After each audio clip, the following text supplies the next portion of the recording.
নমস্কার, সবাই কেমন আছেন? আমরা তো অনেক ভালো আছি। এখন প্রায় রাত্রে 8টা মতো বাজে। আমি রাত্রে রান্না করব, তাই জন্য এখানে আমি সবজি কেটে নিয়েছি। এখন সবজিগুলো ধুয়ে নিচ্ছি।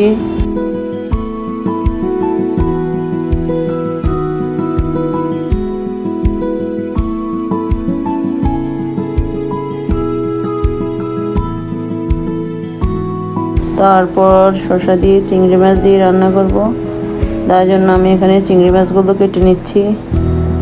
তারপর রুই মাছ না কাতল মাছ দিয়ে কুমড়োর ডাঁটা আর রান্না করব, তাই জন্য মাছগুলো লবণ দিয়ে ধুয়ে নিলাম। এই তো এখানে আমি সব কিছু রেডি করে নিয়েছি, মাছ, আলু, শসা, কুমড়োর ডাঁটা। তারপর আমি মাছগুলো ভেজে নিব। এখানে আমি মাছের লবণ হলুদ মরিচ দিয়ে তারপর মেখে নিব। তারপর মাছগুলো ভেজে নিব।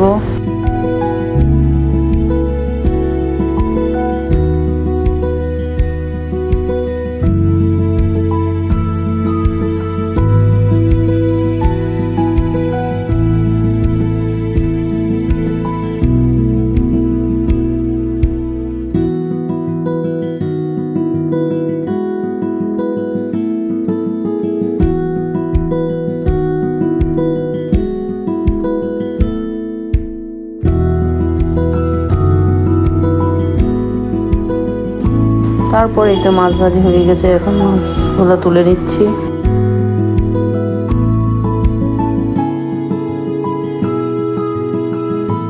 তারপর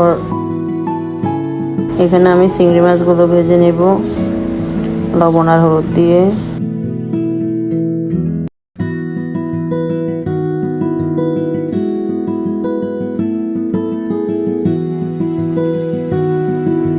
চিংড়ি মাছ ভাজাও শেষ। এবার আমি কড়াইতে তেল দিয়ে দিলাম, দিয়ে একটু পাঁচফোড়ন দিয়ে দিব, দিয়ে এবার আলুগুলো কষিয়ে নেব প্রথমে।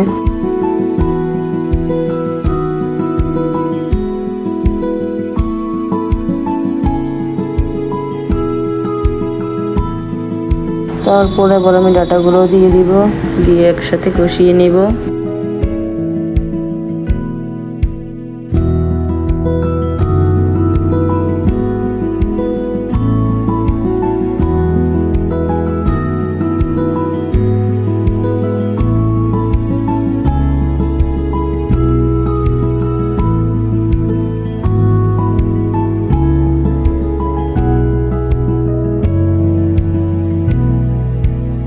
এবার আমি লবণ দিয়ে দিব। এই গরমে তো এইসব খাবারে শরীরের জন্য অনেক ভালো। আমার বড় মেয়ে বলতেছে যে আমরা নাকি প্রতিদিন ঘাস ফুস খাই।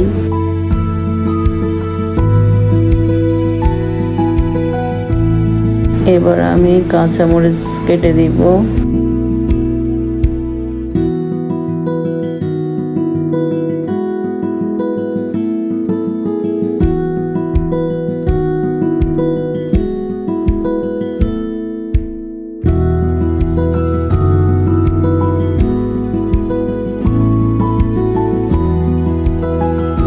এই তো এবার আমি হলুদ গুঁড়ো দিয়ে দিলাম, দিয়ে আর একটু কষিয়ে নেব।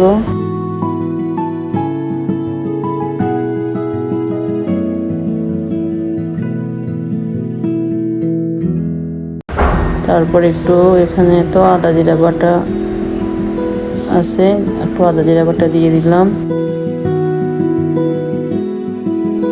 তারপর অল্প একটু মরিচ গুঁড়ো দিয়ে দিলাম।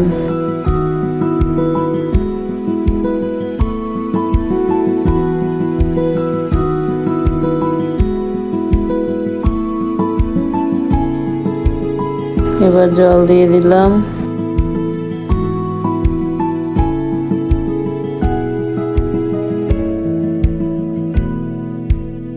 তরকারি ফুটে এসেছে, এবার আমি মাছগুলো দিয়ে দিব। দিয়ে তরকারি ভালোভাবে ফুটে আসলে এবং সিদ্ধ হয়ে আসলে নামিয়ে ফেলবো।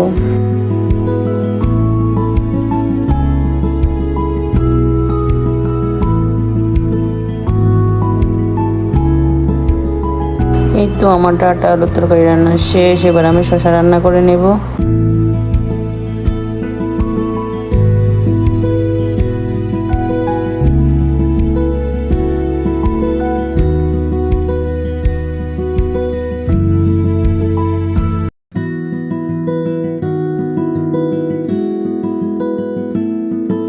তারপর আমি শসা তেলে একটু পাঁচফোড়ন দিয়ে শসাগুলো ঢেলে দিলাম। এবার শসা কষিয়ে নিব।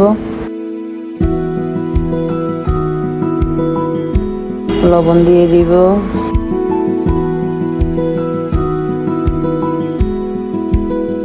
তারপর দুটা কাঁচামরিচ দিয়ে দিব।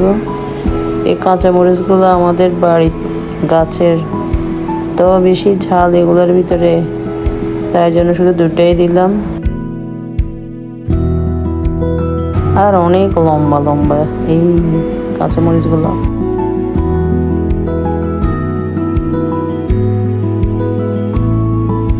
তারপর হলুদ গুঁড়ো দিয়ে দিলাম, দিয়ে একটু জিরা বাটাও দিয়ে দিব, আর একটু নারকেল বাটাও দিলাম শসার ভিতরে। শসাতে আবার নারকেল বাটা না দিলে আমার কাছে ভালো লাগে না, তাই আমি সবসময় শসার সাথে নারকেল বাটা দিয়ে রান্না করি। আজকে অল্প একটু নারকেল বাটা ছিল, এইটুকুই দিয়ে দিলাম।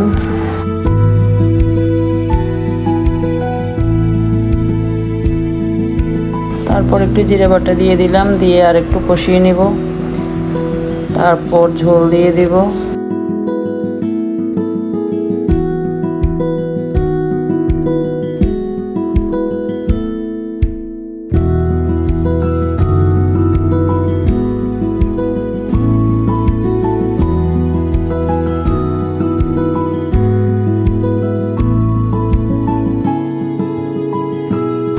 এই তো আমার শসার তরকারি রান্না মোটামুটি শেষ।